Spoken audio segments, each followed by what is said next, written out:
Assalamualaikum warahmatullahi wabarakatuh. Halo teman-teman, kenalin nama aku Usman Arif dari aplikasi 4C dengan NIM 2251084. Di video kali ini aku akan jelasin sedikit tentang pendapatan nasional dan pertumbuhan ekonomi dan gimana sih data perkembangan dari pendapatan nasional dan pertumbuhan ekonomi pada saat ini. Oke teman-teman, kita masuk ke pembahasan kita yang pertama, yaitu tentang pendapatan nasional. Apa itu pendapatan nasional? Pendapatan nasional merupakan suatu bentuk tolak ukur yang digunakan untuk mengukur perekonomian suatu negara sebagai gambaran atas pencapaian perekonomian dan negara tersebut, juga sebagai bentuk untuk menilai pengeluaran dari hasil produksi. Nah, dari pengertian tadi, kita bisa melihat ada beberapa konsep dari pendapatan nasional. Apa sih konsep dari pendapatan nasional? Yang pertama itu ada NNI atau National Income atau Produk Nasional Neto. Apa itu Produk Nasional Neto? Nah teman-teman, PNNI merupakan jumlah pendapatan yang dihasilkan oleh warga negara dan melalui dari balas jasa, di mana masyarakat tersebut berperan sebagai pemilik faktor produksi. Yang kedua itu ada PI atau Personal Income. Personal Income merupakan jumlah dari pendapatan yang diterima oleh individu masyarakat, baik itu melalui suatu kegiatan apapun atau dengan tanpa melakukan kegiatan. Nah, selain dengan menghitung pendapatan, PI juga menghitung jumlah dari transfer payment atau pembayaran transfer. Nah, yang ketiga itu ada DI atau disposable income. Disposable income merupakan jumlah pendapatan yang siap untuk digunakan untuk membeli barang atau jasa yang kemudian akan dikonsumsi. Nah, sebagian dari pendapatan lain akan disisipkan untuk melakukan investasi. Nah, yang keempat itu ada GDP atau Gross Domestic Product. Apa itu Gross Domestic Product? Merupakan jumlah produksi yang dihasilkan oleh unit-unit produksi dalam batas wilayah tertentu dalam jangka waktu 1 tahun. Nah, yang kelima itu ada, yang terakhir ada GNP atau Gross National Product. Apa itu GNP atau Gross National Product? Merupakan jumlah produksi yang dihasilkan oleh penduduk warga negara atau secara nasional selama 1 tahun. Nah, baik itu merupakan produksi yang dihasilkan di dalam satu negara ataupun produksi yang dihasilkan di negara lain oleh warga negara Indonesia, namun tidak termasuk kepada perusahaan asing yang berproduksi di negara lain tersebut.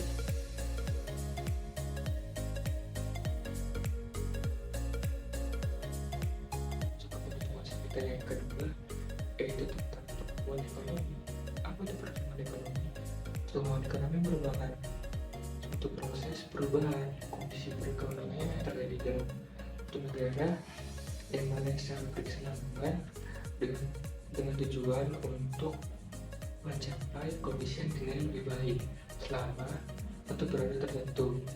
Nah, dari pengertian tersebut ada beberapa faktor yang mempengaruhi dari pertumbuhan ekonomi.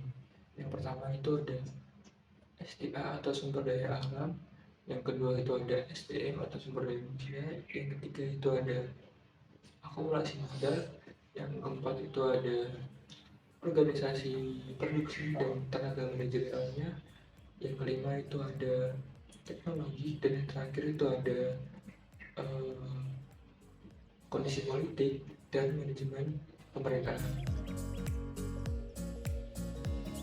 Oke teman-teman, di sini aku akan jelasin data terkait dengan pertumbuhan ekonomi dan pendapatan nasional pada tahun 2024 yang ini berdasarkan dari data dari BPS atau Badan Pusat Statistik pada laporan pertumbuhan ekonomi Indonesia pada 3 bulan pertama tahun 2024 seperti yang di sini. Oke. Perkembangan Indonesia berdasarkan pada besaran PDB atau produk domestik bruto ini pada tahun 2024 ini mencapai dengan harga 5,288,3 triliun. Nah, dengan dasar harga konstan yaitu pada tahun 2010 sebesar 3,112,9 triliun. Ekonomi Indonesia pada 3 bulan pertama tahun 2024 terhadap dengan 3 bulan pertama pada tahun 2023 ini mengalami peningkatan, yaitu sebesar 5,11% dari pertumbuhan yang terjadi dari seluruh lapangan usaha, terkecuali pada kepertanian, kehutanan, dan perikanan, yang mana menurun sebesar 3,54%.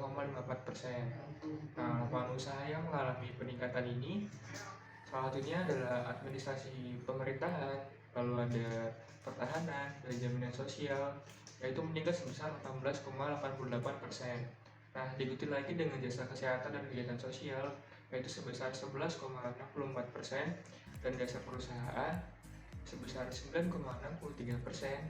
Sementara itu dari industri pengolahan dan perdagangan besar dan eceran operasi mobil dan sepeda motor meningkat sebesar 4,13% dan 4,58%. Nah, pertumbuhan ekonomi ini juga didukung oleh komponen pengeluaran. Nah, komponen pengeluaran dari laporan ini pada 3 bulan pertama pada tahun 2024, yang pertama itu ada komponen PKLMRT sebesar 24,29%. Lalu diikuti dengan komponen yang kedua yaitu PKP sebesar 19,90%. Lalu ada komponen pengeluaran dari konsumsi rumah tangga sebesar 4,91%. Lalu ada komponen pembentukan modal tetap bruto sebesar 3,79%. Dan ada ekspor barang jasa sebesar 0,50%. Dan ada komponen impor barang dan jasa sebesar 1,77%. Oke, lanjut aja ke komponen selanjutnya yaitu produk domestik regional bruto atau PDRB. Nah, kelompok provinsi dari Pulau Jawa ini pada 3 bulan pertama ini masih menunjukkan pengaruhnya yang signifikan, meskipun Pulau Jawa dan Pulau Sumatera ini mengalami penurunan. Nah, di Pulau Jawa ini tercatat memiliki price sebesar 57,70% terhadap PDB, dan diikuti oleh Sumatera sebesar 21,65%. Nah, di Pulau Kalimantan sebesar 8,19%, lalu di Pulau Sulawesi sebesar 6,89%, lalu ada Pulau Bali dan Nusa Tenggara sebesar 2,75%, lalu ada Pulau Maluku dan Pulau Papua sebesar 2,62%. Nah, di tengah kondisi geopolitik internasional yang kurang stabil, kondisi perekonomian Indonesia ini masih menunjukkan perkembangan yang kondusif. Nah, hal tersebut bisa dijadikan untuk fondasi oleh faktor kuatnya permintaan domestik. Nah, hal ini bisa dilihatkan dari kinerja ekonomi di semua provinsi yang menunjukkan pertumbuhan yang positif pada 3 bulan pertama di tahun 2024.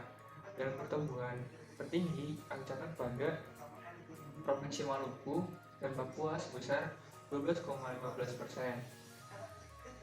Lalu disusul oleh Pulau Sulawesi sebesar 6,35%, Pulau Kalimantan sebesar 6,17%, dan Pulau Bali dan Nusa Tenggara sebesar 5,7%. Nah, sementara untuk Provinsi Pulau Jawa dan Pulau Sumatera mengalami penurunan sebesar 4,84% dan 4,24%. Oke teman-teman, sekian pemaparan materi dari video ini. Kalau ada kurang dalamnya aku mohon maaf. Nanti kalau teman-teman ada yang ingin bertanya bisa langsung di kolom komentar ya. Oke, itu aja dari saya. Wassalamualaikum warahmatullahi wabarakatuh.